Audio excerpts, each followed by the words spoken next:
اللہ الرحمن الرحیم الحمدللہ رب العالمین والصلاة والسلام علی سید المرسلین وعلی آلہ واصحابہ اجمعین اما بعد۔ معزز ناظرین کرام، سامعین کرام، آج چونکہ شب برات ہے، برات کی رات ہے، نصف شعبان کی رات ہے، اور اس رات کے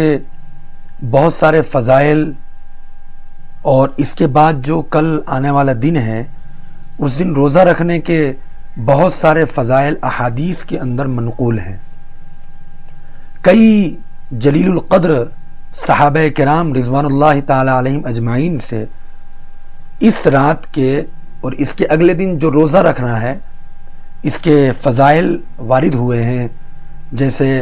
حضرت علی رضی اللہ تعالی عنہ، حضرت عائشہ رضی اللہ تعالی عنہ، اور حضرت ابو موسیٰ اشعری رضی اللہ تعالی عنہ، اور حضرت عبداللہ ابن عمرو ابن عاص رضی اللہ عنہم اجمعین۔ اس طرح کے کئی مضبوط صحابہ کرام رضوان اللہ تعالی علیہم اجمعین سے اس رات کے فضائل اور مناقب وارد ہوئے ہیں۔ یہ ضرور ہے کہ اہل السنہ والجماعہ کا جو نظریہ ہے وہ نہایت ہی معتدل اور نہایت ہی میانہ روی والا نظریہ ہے۔ اس کے اندر کوئی جھول اور کوئی لٹک پٹک نہیں ہے۔ ایسا نہیں ہے کہ آپ عبادت کرنے کے لیے ہر وہ کام کرتے چلے جائیں جس کا شریعت سے کوئی تعلق نہیں ہے، یا آپ عبادت کرنا ہی نہ چاہیں اور کچھ کریں ہی نہ، ایسا بھی شریعت نہیں کہتی ہے، اور ایسا بھی اہل السنہ والجماعہ کا نظریہ نہیں ہے۔ اس سلسلے میں یہ ہے کہ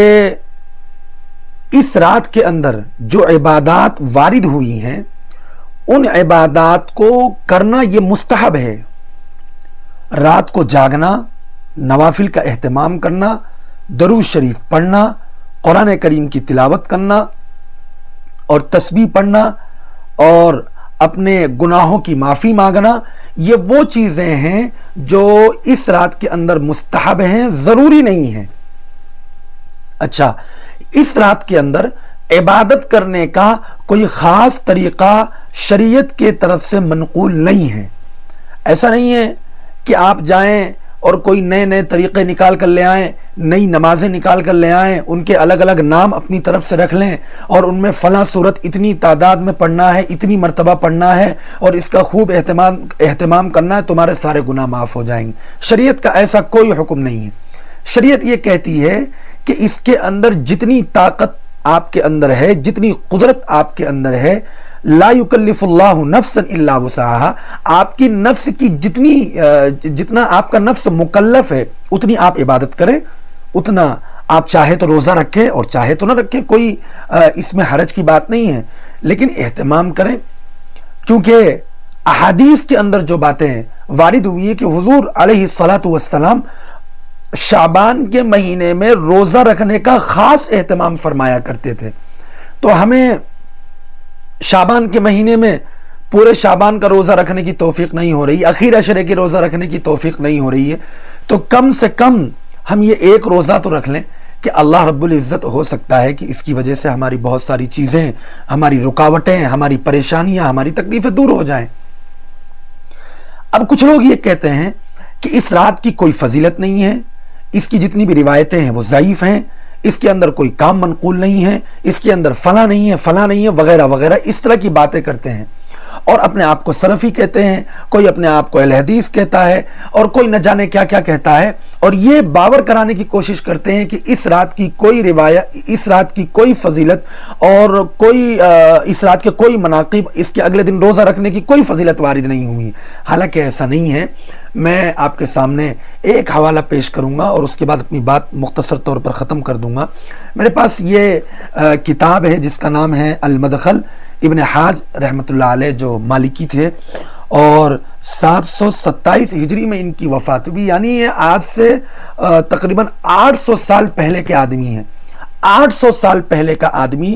اس روایت کو اس رات کے متعلق باقاعدہ ایک باب باندھتا ہے اور باب باندھ کر اس کے فضائل بیان کرتا ہے اور پھر اس کے اندر جو بدعات ہیں ان کا بھی رد کرتا ہے۔ اچھا، المدخل وہ کتاب ہے کہ جس کے اندر حضرت ابن حاج رحمۃ اللہ علیہ نے باقاعدہ بدعات کو رد کرنے میں ہی اس کو تحریر کیا ہے، لیکن پھر بھی وہ اس کو بدعات میں شمار نہیں کر رہے ہیں اور اس کے فضائل کا اقرار کر رہے ہیں اور اس کے فضائل کو بیان کر رہے ہیں۔ چنانچہ یہ کتاب ہے، اس کی جلد 1 ہے، عنوان باندھا ہے لیلۃ نصف شعبان، لیلۃ نصف شعبان، نصف شعبان کی رات۔ پھر آگے وہ کہتے ہیں کہ ولا شک انہا لیلۃ مبارکۃ عظیمۃ القدر عند اللہ تعالی، اس بات میں کوئی شک نہیں ہے کہ یہ ایک مبارک رات ہے، عظیم مرتبے والی رات ہے، عظیم قدر و قیمت والی رات ہے اللہ رب العزت کے نزدیک۔ پھر آگے کہتے ہیں وَكَانَ السَّلَفُ رضی اللہ عنہم يُعَظِّمُونَهَا وَيُشَمِّرُونَ لَهَا قَبْلَ إِتْيَانِهَا فَمَا تَأْتِيهِمْ إِلَّا وَهُمْ مُتَأَهِّبُونَ لِلِقَائِهَا وَالْقِيَامُ بِحُرْمَتِهَا عَلَى مَا قَدْ عُلِمَ مِنْ احْتِرَامِهِمْ لِلشَّعَائِرِ عَلَى مَا تَقَدَّمَ ذِكْرُهُ هذا هو التعظيم الشرعي لهذه الليلة، یعنی یہ کہنا چاہتے ہیں کہ جو اسلاف تھے، جو پہلے کے لوگ تھے، اب یہ جو لوگ اپنے آپ کو سلفی کہتے ہیں اور نصف شعبان کی رات کے فضائل کا انکار کرتے ہیں، وہ علامہ ابن حاج مالکی رحمۃ اللہ علیہ کا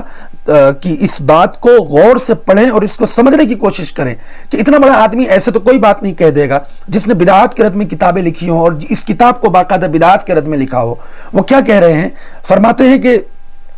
اسلاف رضی اللہ عنہم اس کی تعظیم کرتے تھے، اس رات کی تعظیم کرتے تھے، وَيُشَمِّرُونَ لَهَا قَبْلَ إِتْيَانِهَا، اور اس کے آنے سے پہلے ہی اس کی تیاری کرتے تھے۔ فَمَا تَأْتِيهِمْ إِلَّا وَهُمْ مُتَأَهِّبُونَ لِقَائِهَا، اور وہ اس رات کے لقاء کے لیے، اس رات سے ملاقات کرنے کے لیے اس کے آنے کا بہت ہی بے صبری سے انتظار کیا کرتے تھے اور اس بات کی تیاری کیا کرتے تھے کب یہ رات آئے اور ہم اس میں عبادت کریں اور اس کے اندر ریاضت کریں اور اس کے اندر ہم نمازیں پڑھیں، نوافل کا اہتمام کریں، اپنی گناہوں کی معافی مانگیں۔ والقیام بحرمتها، اور اس رات کے اندر اس کا قیام کی عظمت کا بھی وہ لوگ انتظار کیا کرتے تھے۔ علی ما قد علم من احترامہم للشعائر علی ما تقدم ذکرہ هذا هو التعظیم الشرعی لهذه الليلہ، کہتے ہیں کہ یہ وہ اس رات کی یہ ہے اصل تعظیم شرعی، شریعت اس رات کی جو عظمت بتلاتی ہے، اس رات کی اصل شرعی عظمت یہ ہے کہ ہم اس رات کے اندر خوب عبادت کریں، اس رات کے آنے کا انتظار کریں، اس رات کے اندر ہم عبادت کریں، نوافل کا اہتمام کریں، اور باقی اس کی جو احادیث ہیں کہ یہ برات کی رات ہے، اس کے اندر اللہ رب العزت گناہوں کو معاف فرما دیتے ہیں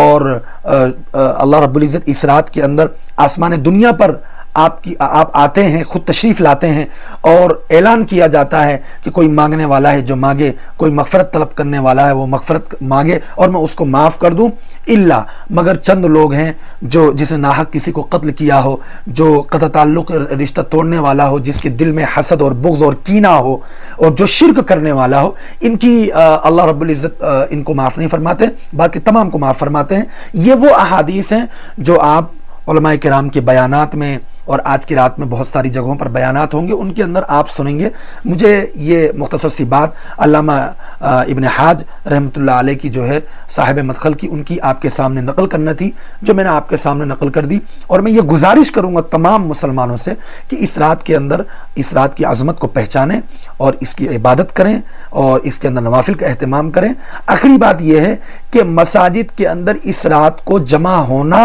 اور جان بوجھ کر مسجد کے اندر جا کر عبادت ریاضت کرنا یہ کوئی شرعی عمل نہیں ہے۔